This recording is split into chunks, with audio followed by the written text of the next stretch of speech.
When I think about This how was a far pivotal back our moment, story really the goes, dawn of it makes my technology, head spin. setting humans apart We from usually every imagine ape before history them. starting with kings, castles, or Ouranopithecus maybe may have been even a cave distant people cousin, painting but early animals on African stone hominins walls. like Sahelanthropus But that's represent just the the more last likely chapter roots in of a very humanity. long book. If you flip Climate the pages shifts far enough created back, immense you pressure, don't see people at forcing all. primates to adapt You don't or even see vanish. anything close to us. Ouranopithecus is one of the Instead, last the great world was European ruled apes, by a apes, species and whose even anatomy before has them, sparked debate about strange whether it could creatures be we can linked to barely our own imagine. lineage. I want to take you to a time called the Miocene. It's a big word, but it's important. The Miocene was like a long chapter in Earth's story, stretching from about 23 million years ago to around 5 million years ago. That's way before the first humans. Even before the first things that looked like humans. It was a time when apes really started to spread across the world. If you picture Earth back then, you'd see a planet that looked both familiar and alien at the same time. There were forests, wide grasslands, and mountains forming. The continents weren't exactly in the same shape we know now. Africa was a bit different. Europe and Asia were moving into the positions we recognize today. The climate was warmer, and in some parts, wetter. Big forests stretched out in places where now you'd only see open plains or even deserts. These forests were homes to animals we'd never see today: ancient elephants with 4 tusks, giant pigs that looked scarier than any wild boar, and antelopes with twisted horns longer than your arm. But the stars of this story were the apes. Before the Miocene, there weren't really apes. There were monkeys and earlier primates, but apes, big-bodied, tailless, smart creatures, were just starting to appear. They came in all sizes. Some were small and light, leaping through the branches like little gymnasts. Others were larger, with powerful arms built for climbing and hanging. Scientists call this time the Age of Apes because so many kinds appeared, lived, and disappeared within these millions of years. Now, you might wonder, why should we care about these apes? Well, here's the exciting part: without them, we wouldn't be here. We, as humans, belong to a family called hominids. That family tree includes chimpanzees, gorillas, orangutans, and us. The Miocene apes were like the early experiments of nature, trying out different body shapes, different diets, and different ways of living. Some of those experiments didn't work out, and those apes went extinct. But a few lines carried on, leading step by step, over millions of years, toward us. One of the coolest things about the Miocene is that it wasn't just about apes appearing, it was about the world changing around them. Imagine being an ape in a forest where trees stretched forever. You could swing from branch to branch, eating fruit all day, safe from predators below. But then the climate began to shift. Some forests shrank, and grasslands started to take over. That meant some apes had to adapt. They couldn't just rely on swinging through trees anymore, they had to move on the ground. That tiny change in lifestyle, spending more time walking than climbing, would one day lead to something big: walking upright, like we do. But we're not there yet. At this point in the story, in the early and middle Miocene, apes were still figuring things out. And one of the most mysterious of them, who will show up a little later in our journey, is Ouranopithecus. But before I jump to him, I want you to imagine what it was like to live in this world as any ape. Picture yourself waking up in a forest in Greece about 9 million years ago. The sun cuts through the leaves, and you hear the sound of birds calling. You're not alone, your family group is nearby, climbing, resting, grooming each other. You hear branches crack as an ancient rhinoceros pushes through the undergrowth. Strange deer-like animals move cautiously, always alert for predators.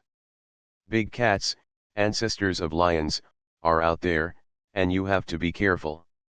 Your strong arms and legs let you climb fast if danger comes close. Your sharp eyes search for fruit, nuts, and leaves, your main meal. This was daily life for many Miocene apes. Survival wasn't easy. But it also wasn't hopeless. They were clever, social, and strong. And most importantly, they were learning how to live in a changing world. Now, here's where scientists come in. Because we can't travel back in time, we rely on fossils to tell the story. Fossils are like puzzle pieces left in rocks. And during the last century, scientists digging in Africa, Europe, and Asia started finding bones, teeth, and skulls of apes that no one had ever seen before. Each fossil gave us a clue about what these creatures looked like and how they lived. For example, one famous early ape is called Proconsul. Fossils of Proconsul were found in Kenya. Proconsul lived about 18 million years ago.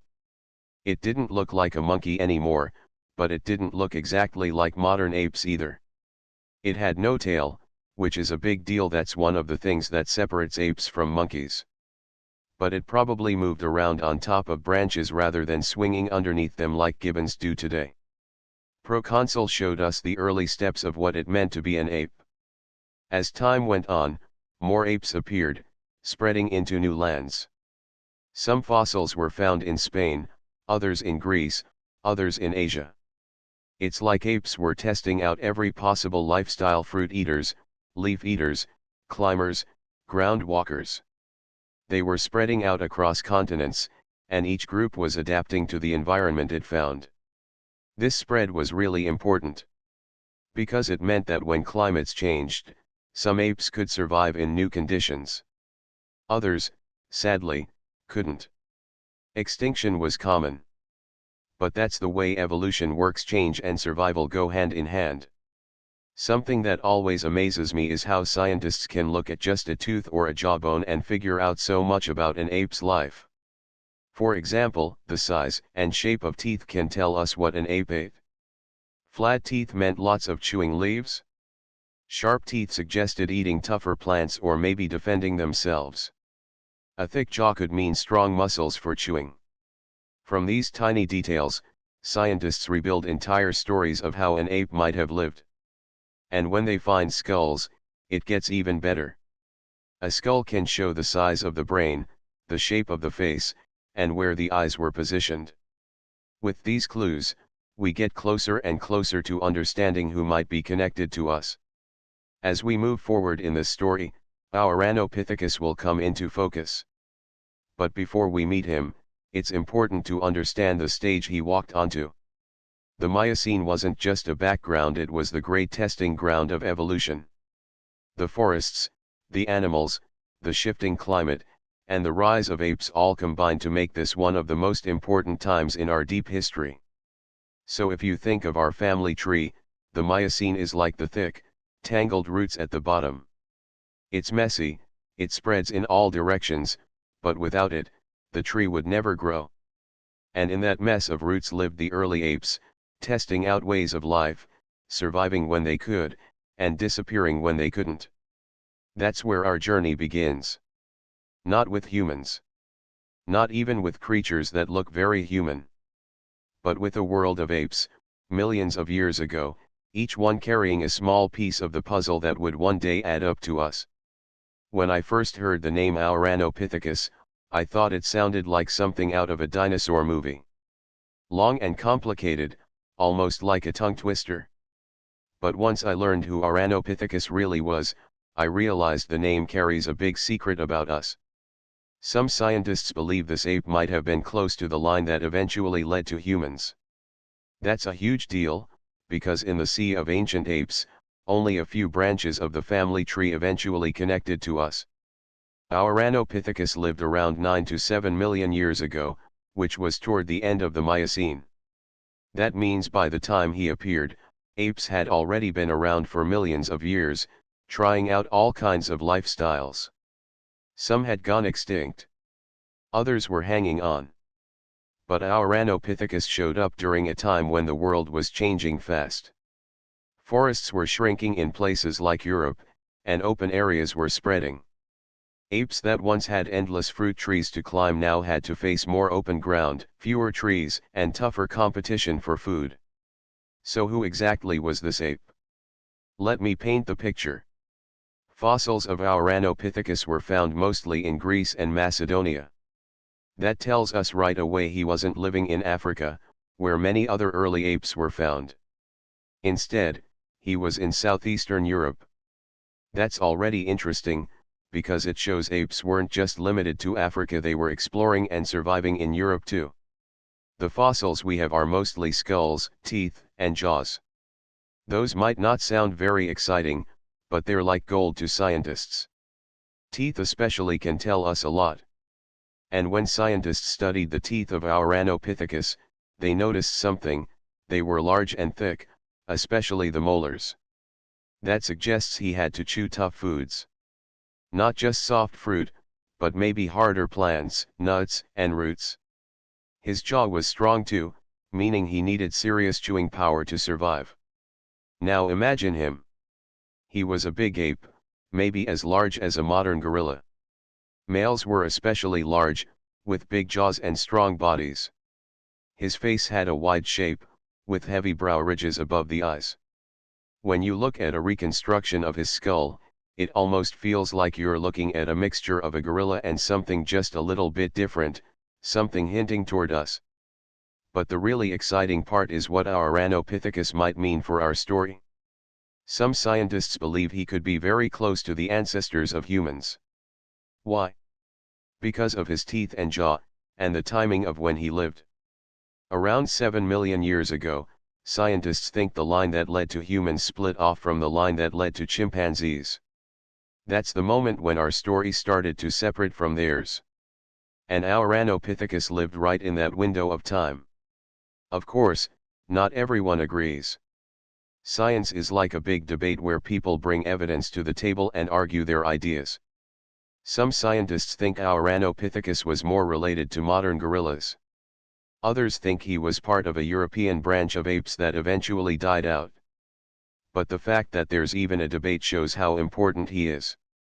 He's right in that mysterious zone between just another ape and maybe the ancestor we've been looking for. To understand why Ouranopithecus mattered, you have to think about the environment he lived in. Greece wasn't covered in thick, endless forests back then. Instead, it was a patchwork of forests, woodlands, and open areas. Food wasn't always easy to find. That's why having strong jaws and teeth was so helpful. He could eat what was available, even if it wasn't soft or sweet. This ability to adapt to tough food might have been a survival trick that gave his group an edge. But food wasn't the only challenge. Predators roamed the land. There were big cats, hyenas, and other carnivores. Moving across more open areas meant apes like Ouranopithecus had to be careful. Living in groups may have helped, just like modern gorillas and chimpanzees use group living for safety. We don't know exactly how they behaved, but many scientists think Ouranopithecus probably lived in social groups, maybe with one big male leading and protecting several females and young ones, just like gorillas today. One fascinating clue is the size difference between male and female fossils. Males were much larger. That kind of size difference often points to a social system where males competed for mates. In modern animals, whenever you see big differences between males and females, it usually means there's competition. So it's not hard to imagine male Ouranopithecus showing off their size or strength to win over females, while females work together to raise the young and find food. Even though we don't have his whole skeleton, we can guess some things about how he moved. His body was probably built for climbing, but also for spending time on the ground. He might not have swung through trees like a gibbon, but instead moved more slowly and carefully, climbing when he needed to and walking on all fours when he had to cross open ground. That mix of tree life and ground life is really important, because later on, some of his relatives or maybe his descendants would take the next step, walking upright. But here's something that always makes me stop and think. Imagine standing in Greece today. Maybe you're on a hillside, looking out over olive trees and stone ruins from thousands of years ago. Now rewind your mind 9 million years. In that same spot, instead of people and villages, you'd see groups of Ouranopithecus moving through the landscape.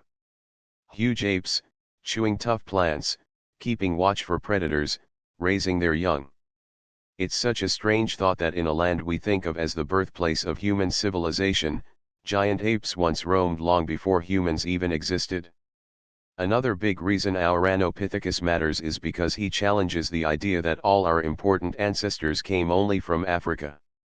For a long time, scientists believed Africa was the center of everything when it came to human evolution. And it's true, Africa gave rise to many key ancestors. But finding creatures like Ouranopithecus in Europe shows that the story might be more complicated. Maybe Europe and Africa both played roles. Maybe apes were moving back and forth across these regions, testing their luck in different environments. This is why fossils are like detective clues. Each one can change the story. If new bones are found tomorrow in Greece or Africa, the whole debate about Ouranopithecus could shift again. That's the adventure of science, it's never finished. So let's think of him not just as a big ape, but as a possible bridge. On one side of the bridge are the many apes of the Miocene, living, adapting, and often dying out. On the other side of the bridge are the first hominins, the creatures that looked more human than ape. Ouranopithecus stands right in the middle, 1 foot in each world. Maybe he's on the path that leads to us. Maybe he's on a side path that ended. Either way, he's part of the great experiment of evolution, and his story gives us clues about how close our ancestors came to taking their first real steps. When I think about him, I don't just imagine bones in a museum. I picture him alive, in a group, moving carefully across the Greek hills, with the sound of cicadas in the air and the danger of predators always close by. He's not just a fossil. He was once alive, breathing, surviving, and part of the long chain that eventually brought us here.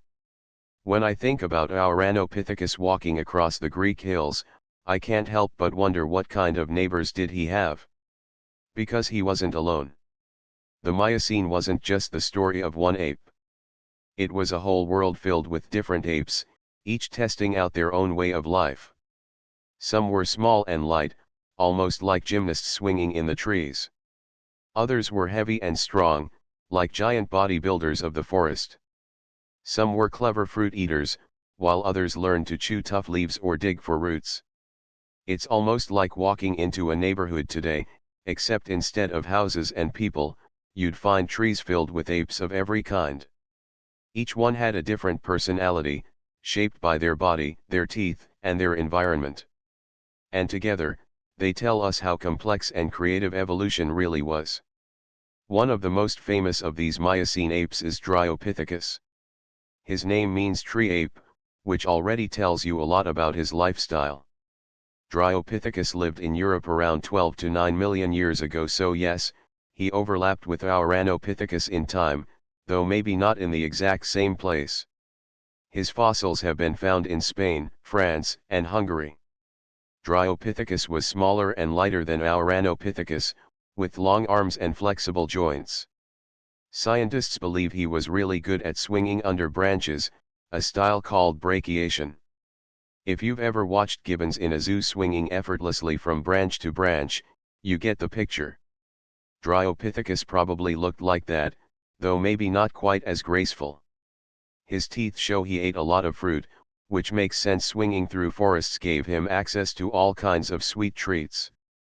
What's fascinating about Dryopithecus is that some scientists think he was closer to the ancestors of modern African apes like chimpanzees and gorillas. His face and teeth suggest a connection. If that's true, then while Ouranopithecus may have leaned toward the human line, Dryopithecus could have been closer to the apes we still see today.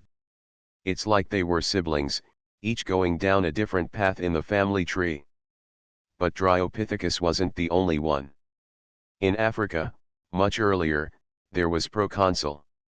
Proconsul lived about 18 to 15 million years ago, so he came long before Ouranopithecus. His fossils were found in Kenya, and he's often considered one of the first true apes. Why? Because he had no tail.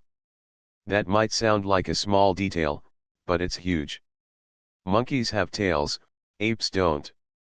Losing the tail was a big step in ape evolution.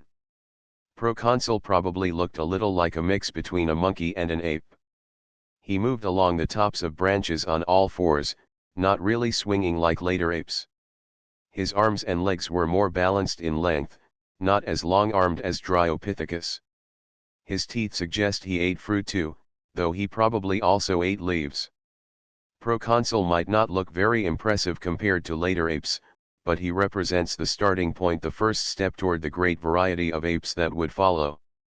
Then there was Sivapithecus, who lived in Asia, around India and Pakistan, about 12 to 8 million years ago. When scientists first found Sivapithecus, they were amazed because his face looked so much like a modern orangutan. The shape of the eyes, the flat face, and the jawline were strikingly similar. It's almost as if orangutans were already forming back then.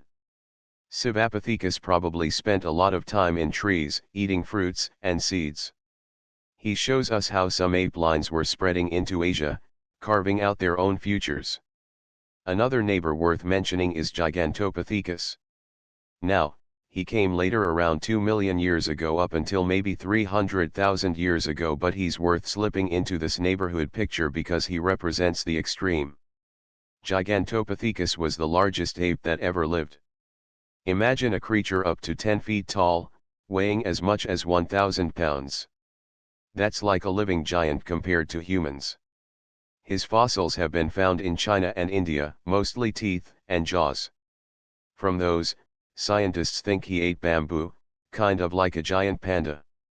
Unfortunately, when bamboo forests shrank, Gigantopithecus couldn't survive.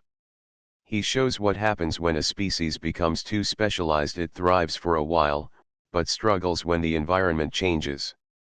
When you put all these apes together, Dryopithecus in Europe, Proconsul in Africa, Sivapithecus in Asia, Gigantopithecus later on, you start to see the big picture. The Miocene wasn't about one straight line leading to humans. It was about dozens of experiments happening at the same time. Nature was like an artist, sketching different versions of apes, erasing some, keeping others, and refining the design over millions of years. Now, imagine walking through a Miocene forest. You'd hear calls echoing from the trees, some high-pitched, others deep and booming.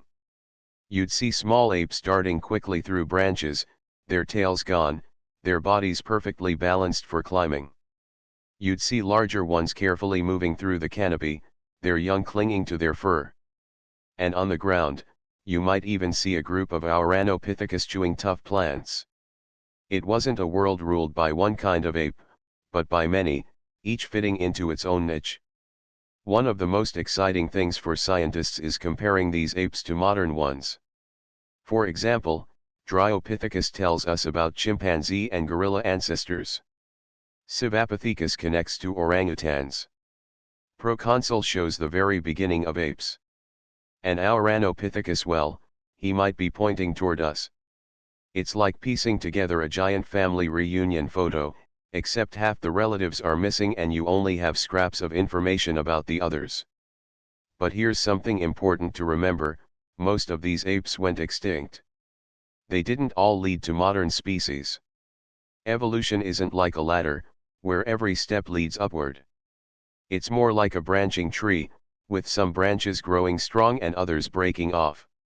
For every ape that survived and gave rise to something new, many others disappeared. Yet even the ones that vanished played a role in shaping the environments and challenges that influenced the survivors. That's what makes studying them so exciting. Each ape adds a clue to the puzzle of how intelligence, movement, diet, and survival strategies developed over time. Without Dryopithecus, we might not understand the roots of chimpanzees. Without Sivapithecus, orangutans would seem like a mystery. Without Proconsul, the very start of apes would be a blank page. And without Ouranopithecus, we'd miss a possible key piece in our own story. When I think about these neighbors in the forest, I imagine them like characters in a grand play. Each one walks onto the stage, plays their role, and then exits. Some leave a lasting impact, their lines remembered in the script of evolution. Others fade, their parts forgotten. But together, they make the story richer, fuller, and more dramatic. And somewhere in that story, humans were waiting to emerge. Not yet, though. For now, the forests and grasslands of the Miocene belonged to the apes. They were the explorers, the survivors, the dreamers of evolution's grand experiment. And among them, just a few were standing at the edge of something brand new. If there's one thing I've learned while reading about evolution, it's this: the world never stays the same. Forests grow and disappear. Rivers change their paths, mountains rise, and climates shift from warm to cold, from wet to dry. For the apes of the Miocene, this was the biggest challenge of all. They didn't just have to live their daily lives, avoiding predators and finding food. They also had to face a world that was constantly changing beneath their feet. The Miocene started out warm and comfortable. Forests stretched wide across Africa, Europe, and Asia. Apes like Ouranopithecus could swing freely through trees, finding fruit almost everywhere. Proconsul in Africa lived in thick green habitats where survival meant climbing and feeding high in the branches. It seemed like paradise. But by the middle and late Miocene, things began to shift. The earth was cooling. Slowly at first, then more noticeably. Forests that once covered vast areas began to shrink. In their place, open woodlands and even grasslands appeared. This might not sound like much, but for an ape that depended on trees for food and safety, it was like the ground being pulled out from under their way of life. Imagine being built for swinging from tree to tree, only to look out one day and see that the forest had become a patchwork of scattered groves surrounded by open spaces. Crossing those open spaces meant danger. And danger was everywhere. Big cats, hyenas, and packs of ancient dogs hunted the plains. Being out in the open was risky. Trees weren't just food sources, they were safe zones. Without them, apes had to make tough choices. Some adapted by learning to eat new foods. Some became more ground-dwelling. Others just couldn't adjust, and their lines disappeared forever. Take Ouranopithecus, for example. He lived during this time of change in Greece and Macedonia. The land around him wasn't a thick, endless rainforest. It was more like a broken landscape, patches of forest, stretches of shrubs, and open areas where fruit was less common. That's why his teeth and jaws were so powerful. They tell us he was eating harder, tougher plants. While earlier apes thrived on juicy fruit, Ouranopithecus was probably cracking nuts, chewing roots, or eating fibrous leaves. That adaptation was his way of surviving when others couldn't. But not all apes had the same tricks. Ouranopithecus, the tree-swinging fruit lover of Europe, faced a serious problem. As the forests shrank, his lifestyle became harder to maintain. Fruit wasn't always available, and swinging through trees didn't help if there weren't many trees left.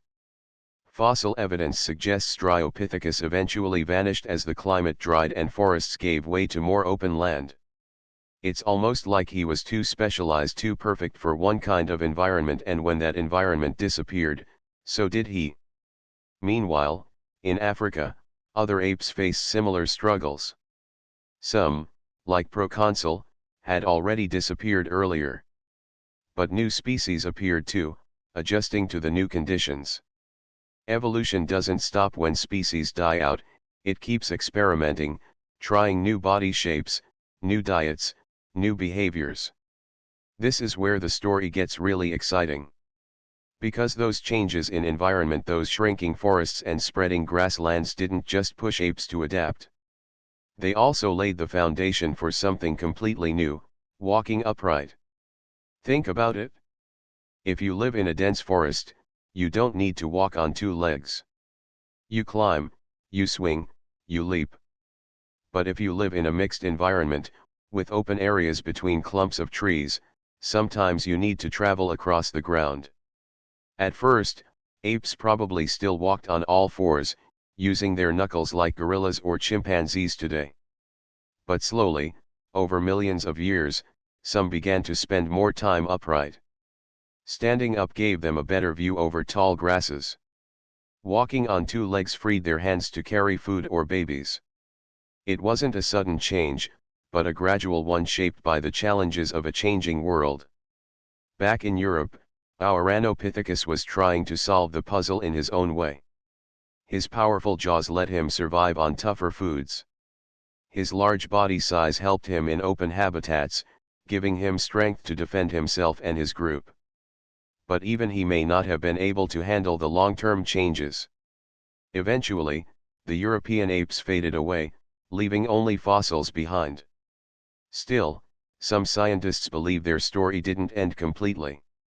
Maybe, just maybe, groups like Ouranopithecus were part of the branch that would later give rise to hominins, the direct ancestors of humans. Over in Asia, Ouranopithecus managed to hold on for a while. He lived in woodlands where fruit was still available, and his orangutan-like face hints that he might have been on the path toward modern orangutans. But even his descendants had to move eastward into Southeast Asia as climates shifted. That's why today, orangutans are only found in Borneo and Sumatra, tiny pieces of land compared to the wide range their ancestors once enjoyed. And then there's the fascinating case of Gigantopithecus, the giant ape. He came much later, but his story is another lesson in survival and failure. Gigantopithecus was huge, perfectly adapted for eating bamboo. But when climates changed and bamboo forests shrank, he couldn't adapt. Being specialized gave him power in one environment but made him weak when things shifted. His size, which seemed like an advantage, became part of his downfall. So what does all this tell us? That survival isn't always about being the biggest, the fastest, or even the smartest. It's about being flexible. The apes that managed to bend with the changes, to try new foods, to explore new ways of moving, those were the ones who left descendants. The ones who stayed stuck in their old ways vanished, no matter how strong or skilled they seemed. And here's where humans start to come into the picture, even if only faintly. Around the same time Ouranopithecus was living in Europe, in Africa some apes were beginning to take those first steps toward becoming hominins. Fossils like Sahelanthropus jodensis, found in Chad and dating to about 7 million years ago, show hints of upright walking. Sahelanthropus lived in an environment that wasn't dense forest but a mix of woodland and grassland, exactly the kind of place where standing up might give you an itch. It's almost like evolution was running parallel experiments in different parts of the world. In Europe, Ouranopithecus tested out survival with big jaws and powerful chewing. In Asia, Ouranopithecus held onto the orangutan line. In Africa, the seeds of upright walking were being planted. Not every experiment lasted, but together, they formed the groundwork for what would come next. When I imagine this time, I picture the world as a giant stage where the scenery keeps changing. One moment, the stage is covered in green forests. Then the lights shift, and the forest backdrop is replaced by open grasslands. The actors, the apes, have to change their roles to fit the new stage. Some adapt and keep acting. Others leave the stage forever. And in the corner, almost unnoticed, a new actor steps out, the first hominins, wobbling upright, carrying the future in their unsteady steps. The survival of apes in a changing world wasn't just about their story. It was about setting the stage for ours. Without shrinking forests, maybe no ape would have ever had to try walking upright. Without tough environments, maybe no ape would have needed bigger brains to solve new problems. Change is hard. Change is risky. But change is also the reason we're here today, telling this story. So the Miocene ended not with a single winner, but with survivors scattered across the globe. Gorillas and chimpanzees would later develop in Africa. Orangutans held on in Asia. And the first hominins, tiny and fragile, began their long journey that would eventually lead to us. The age of apes was shifting into something new, the age of ancestors. When I look at people around me, it's easy to forget that we share a family tree with other apes. My cousin doesn't look like a chimpanzee, and my grandfather doesn't look like a gorilla. But if you zoom out far enough in time, millions of years back, you find that we're all part of the same story. Humans, chimpanzees, gorillas, and orangutans are like branches growing out of the same old trunk. That trunk was the Miocene apes, and from it, our modern ape family grew. I like to picture our family tree as an actual tree standing in a forest. At the bottom are the tangled roots ancient apes like Proconsul, Dryopithecus, Civapithecus, and Ouranopithecus. They fed the tree with their experiments, their ways of surviving. From that messy base, the trunk grew stronger, and then, over time, it split into branches. Each branch became one of the great apes we know today. So how did those branches form? Let's follow them one by one. The orangutan branch, one of the earliest branches to split off, was the line that led to orangutans. Their ancestors were apes like Civapithecus, who lived in Asia about 12 to 8 million years ago. Fossils of Civapithecus show a face that looks so much like an orangutan's it's almost spooky. The flat face, the rounded eyes, the jaw shape, it's all there. But Civapithecus wasn't identical to modern orangutans. He probably moved differently, not as skilled at hanging and swinging as orangutans are today. Still, he shows that the orangutan line was already developing in Asia while other apes were experimenting in Europe and Africa. Today, orangutans live only on the islands of Borneo and Sumatra. It feels strange to think their ancestors once roamed wide parts of Asia. Climate changes, shrinking forests, and competition pushed them into smaller and smaller corners of the world. But the fact that they survived at all is amazing. They're the only Asian great ape left today, carrying with them a story that began millions of years ago with apes like Civapithecus. The gorilla branch, another branch, led to gorillas, the largest of the living apes. Gorillas split from the common family tree around 8 to 10 million years ago. That means they started developing as their own line around the same time Ouranopithecus was living in Europe. Some scientists even think Ouranopithecus could have been closer to gorillas than to humans, based on the size of his jaws and teeth. What makes gorillas special is their adaptation to eating tough vegetation. Modern gorillas can chew through leaves, stems, and bamboo that would be impossible for most animals. Their ancestors must have had strong jaws and powerful bodies too, helping them survive in environments where fruits weren't always easy to find. When you see a gorilla today, massive, calm, chewing slowly, you're looking at a survivor of a branch that's been around for millions of years. They're not just strong in body, but strong in history. The chimpanzee and bonobo branch. The next branch is the one closest to us, chimpanzees and bonobos. They split from our common ancestor about 6 to 7 million years ago. That's not long at all compared to the whole timeline of evolution. It means that chimpanzees are like our closest living cousins. Chimpanzees are clever, social, and sometimes unpredictable. Bonobos, their close relatives, are smaller, more peaceful, and live only in one part of Africa. Even though they look similar, their behaviors are very different, shaped by their environments. Their ancestors came from the same pool of apes that gave rise to humans. That's why when you look at a chimpanzee's face, you might see something familiar: eyes that seem to think, hands that can use tools, expressions that almost mirror our own. It's like looking into a funhouse mirror, where the reflection is both strange and familiar at the same time. The human branch, and then there's our branch, the one that leads to hominins, the direct ancestors of humans. This branch split from the chimpanzee line around 6 to 7 million years ago. The first step wasn't big brains or tools. It was something simpler but powerful: walking upright. Fossils like Sahelanthropus jodensis, found in Chad and dating to about 7 million years ago, give us hints of this. The shape of the skull suggests that the head balanced on top of the spine in a way closer to upright walking than to knuckle walking. Later fossils, like Australopithecus afarensis, the famous Lucy, show even clearer evidence of upright walking.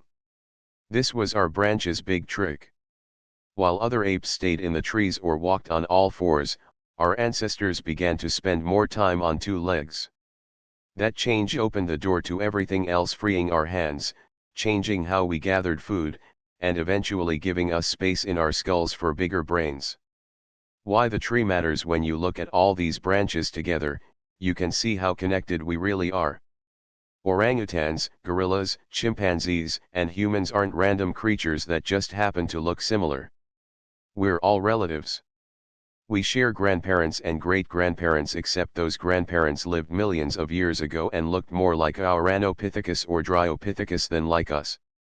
The family tree also shows that evolution isn't a straight line. It's not monkeys turned into apes, apes turned into humans. Instead, it's more like a branching road. Some branches led to modern species. Others ended in dead ends, like Gigantopithecus, who left no living descendants. But every branch matters, because each one carries a piece of the story. The mystery of Ouranopithecus. Where does Ouranopithecus fit on this tree? That's still debated. Some scientists put him close to humans, others close to gorillas, and some say he was just a European offshoot that eventually died out. The truth might never be known for sure, because fossils are incomplete. But whether he's directly part of our branch or just a neighbor, his story adds depth to the tree. Maybe his powerful jaws show us how some apes adapted to tougher diets. Maybe his presence in Europe reminds us that evolution didn't only happen in Africa, it was happening across continents, with apes moving, changing, and testing new ways of life. Imagining the family sometimes, to make this all easier to understand, I like to imagine the family tree as an actual family sitting around a dinner table. At one end are orangutans, calm and thoughtful, representing the quiet Asian branch. At another side are gorillas, huge and gentle, chewing on leaves. Chimpanzees are in the middle, lively, loud, and curious, while bonobos are nearby, calmer but playful. And at the other end sit humans, with our strange mix of intelligence, technology, and storytelling. In this imaginary dinner, there are also empty chairs. One for Dryopithecus. One for Proconsul. One for Ouranopithecus. One giant chair for Gigantopithecus. They're gone now, but their presence is still felt, like family members whose stories are remembered even after they've left. What this means for us knowing that we're part of this tree changes how I see the world.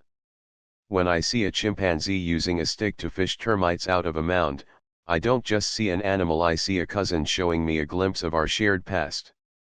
When I see a gorilla mother holding her baby close, I see echoes of how our own ancestors must have cared for their young. And when I look at orangutans, clinging to the last forests of Borneo and Sumatra, I see a fragile branch of our family tree, one that could break if we're not careful. Protecting them isn't just about saving animals, it's about preserving part of our own story. The branches of the family tree remind us that evolution is both simple and complex. Simple, because it all comes down to survival and adaptation. Complex, because it creates such a wide variety of forms, behaviors, and stories. From Civapithecus to orangutans, from Ouranopithecus to gorillas, from chimpanzees to humans, we are all part of one grand, tangled tree that began millions of years ago in the Miocene. And the best part is, the tree is still alive. We're sitting on one of its branches right now, looking back at the roots and wondering where it will grow next. When I imagine the past, I often see an ape standing in the forest, looking around, and then hesitating, taking a step on two legs. It might have looked awkward, even clumsy. But that small step was the beginning of something that would change the world.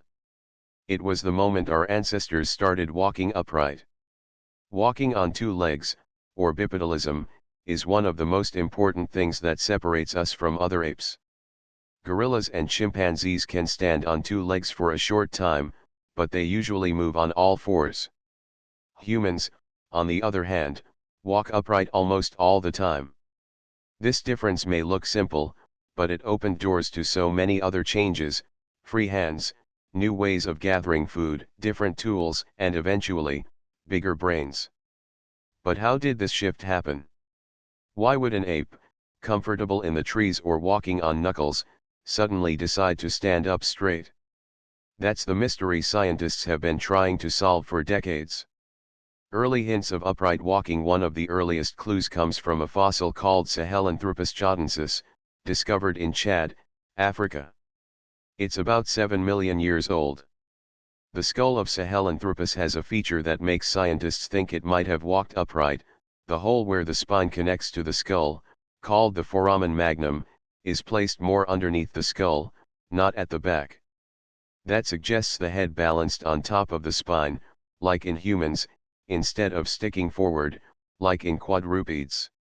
Another fossil, Ouranopithecus, about 6 million years old, shows thigh bones that may have supported upright walking. Then there's Ardipithecus ramidus ardi, who lived around 4.4 million years ago. Ardi's pelvis and feet suggest a mix of tree climbing and upright walking. She wasn't a perfect walker like us, but she was experimenting with the idea. It's like evolution was testing out different ways to walk, adjusting the design slowly, generation after generation. Why stand up? But what was the reason? Standing upright isn't easy. It requires changes in bones, muscles, and balance. So what made it worth the trouble?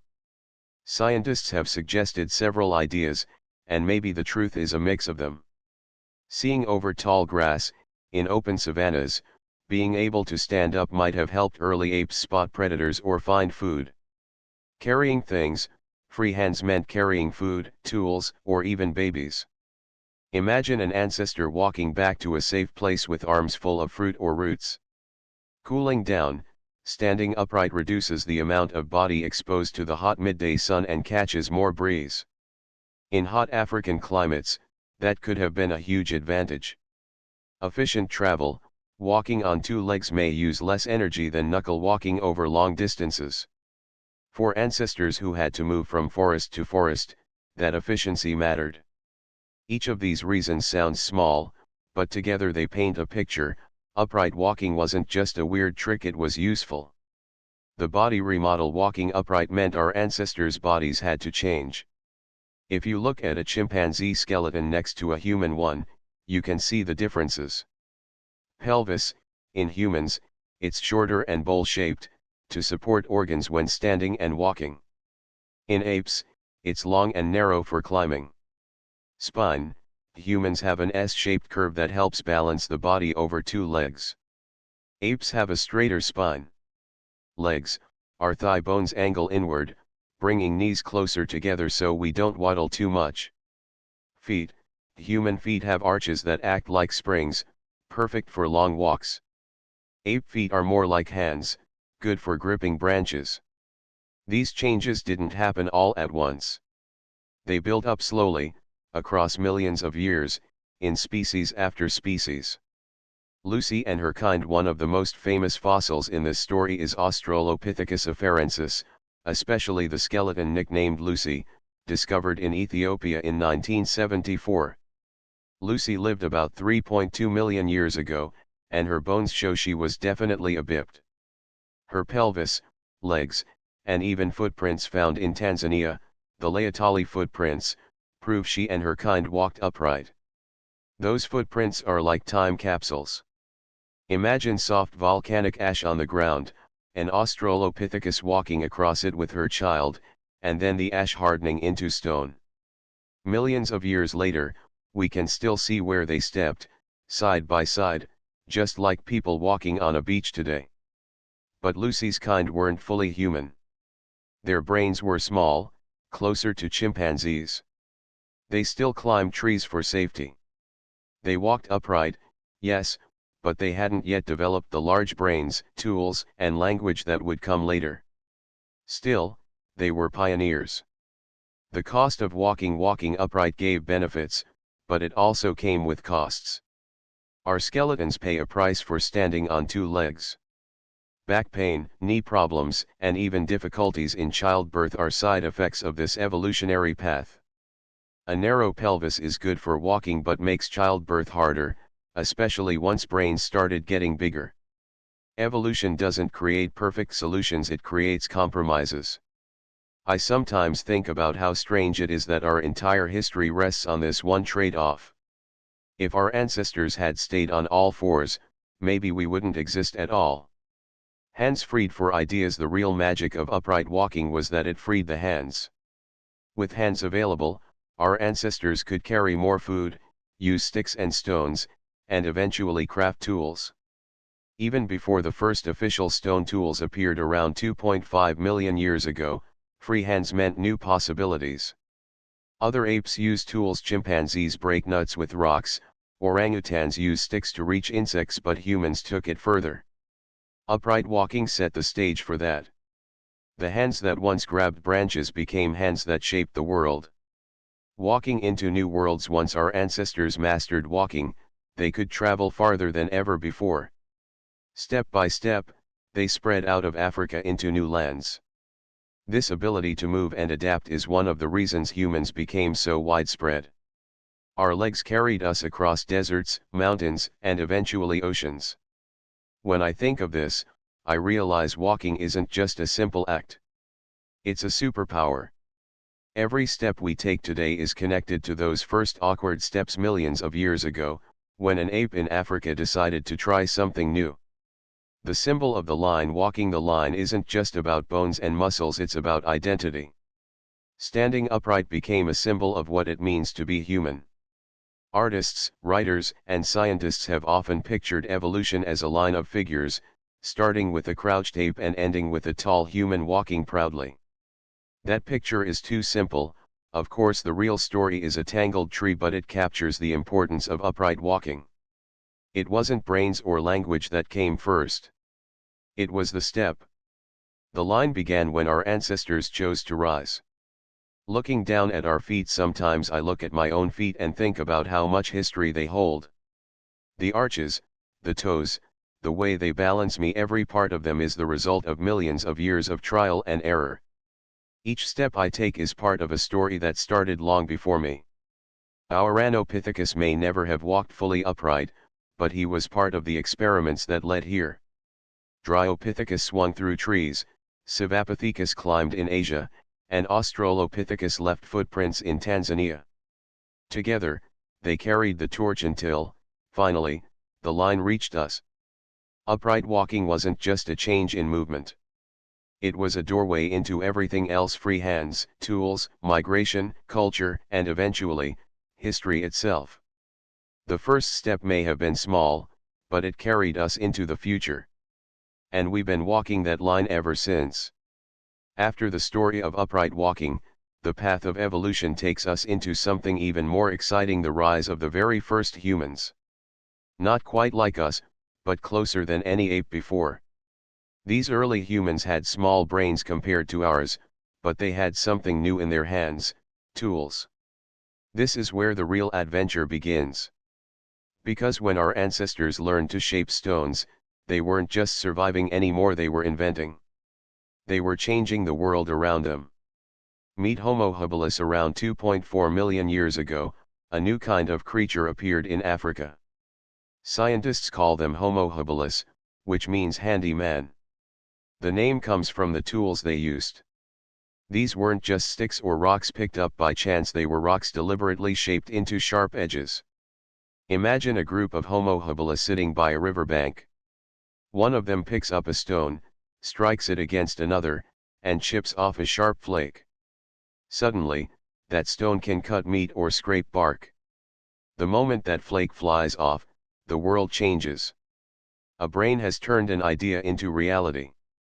Homo habilis weren't tall, they stood about 4 feet, yet their brains were larger than Australopithecus, around 600 to 700 cubic centimeters. Not as big as ours, but enough for new levels of curiosity and problem solving. Tools that told stories. The tools they left behind are called the Olddown industry, named after Olduvai Gorge in Tanzania, where many were found. They look simple to us, just rocks with chipped edges. But for Homo habilis, they were revolutionary. With these tools, they could break open animal bones to reach the fatty marrow inside. Cut meat into smaller pieces, making it easier to eat and digest. Shape wood into digging sticks for roots and tubers. Food meant energy, and energy meant bigger brains over time. What amazes me is that these chipped stones are like the first sentences of human history. They show that our ancestors were thinking about tomorrow, not just today. Life in a harsh world. Homo habilis lived in a tough environment. Africa 2 million years ago wasn't an easy place. There were predators everywhere: saber-toothed cats, giant hyenas, crocodiles. Homo habilis weren't hunters like us, they were more like opportunists. They might scavenge meat from carcasses left by bigger predators, using their tools to grab what lions couldn't finish. They probably lived in groups, sharing food and protecting each other. Maybe they had simple communication gestures, sounds, even laughter. Nobody knows exactly, but their fossils suggest they cared for their young, and maybe even for each other when injured. That spark of community was growing stronger. Enter Homo erectus. Around 1.9 million years ago, another step forward appeared, Homo erectus. And this was no small step. Homo erectus looked much more like us. They were taller, sometimes over 5 feet, with longer legs built for walking and running. Their brains were bigger, around 900 cubic centimeters, and they had a flatter face than earlier humans. For the first time, they really looked like travelers, ready to explore. And explore they did. Homo erectus were the first humans to leave Africa. Fossils have been found in Asia, Europe, and Indonesia. They spread farther than any species before them, adapting to new lands and climates. Fire, the magic discovery. One of the greatest moments in human evolution belongs to Homo erectus, the control of fire. Nobody knows exactly when they first tamed flames, but evidence from sites like Wonderwork Cave in South Africa suggests it may have happened almost 1 million years ago. Imagine the scene: sparks catching dry grass, flames glowing in the dark, shadows dancing on cave walls.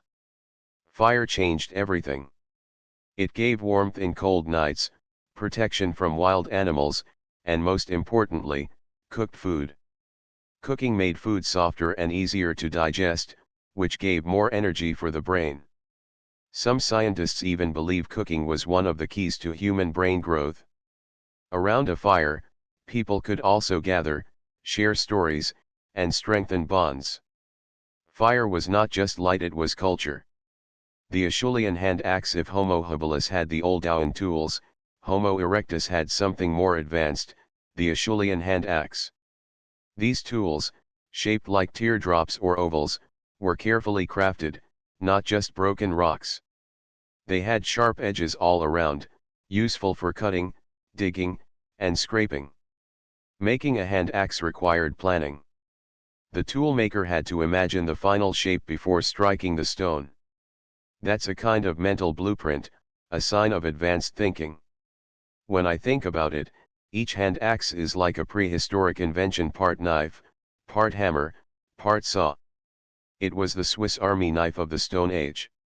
Hunters and travelers. Unlike Homo habilis, Homo erectus may have been real hunters. They worked together, chased animals, and used tools to butcher meat. Some scientists think they could run long distances to exhaust prey, a technique called persistence hunting.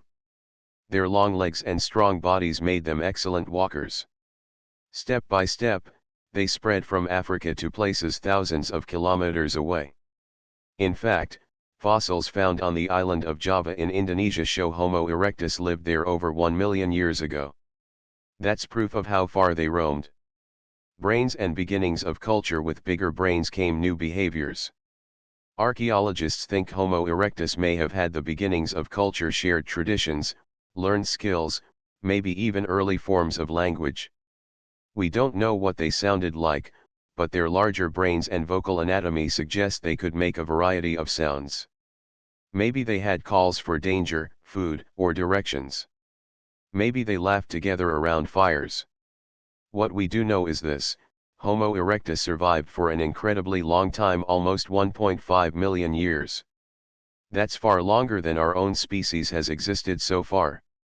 The bridge between apes and us. When I think about Homo habilis and Homo erectus, I see them as a bridge.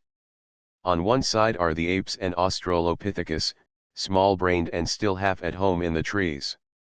On the other side is us Homo sapiens with language, art, and history. The first humans stood in the middle, holding both worlds in their hands. They weren't just reacting to nature anymore. They were shaping it, chipping stones, lighting fires, choosing where to go. For the first time, humans were inventors. Looking at our hands, I sometimes look at my hands and wonder what it felt like for the first humans to hold a tool. The curve of my fingers, the strength of my thumb, these are gifts from them. Every phone, every pencil, every spoon is connected to those chipped stones and hand axes. When Homo habilis cracked a bone for marrow, or when Homo erectus struck two rocks together to spark a fire, they were writing the first chapters of our story. They may not have known it, but they were building a future where their distant children would send rockets into space and write books about them. The rise of Homo habilis and Homo erectus shows us that humanity isn't just about biology, it's about creativity. We are the species that invents, and that spark goes all the way back to those first tools. The journey didn't end there.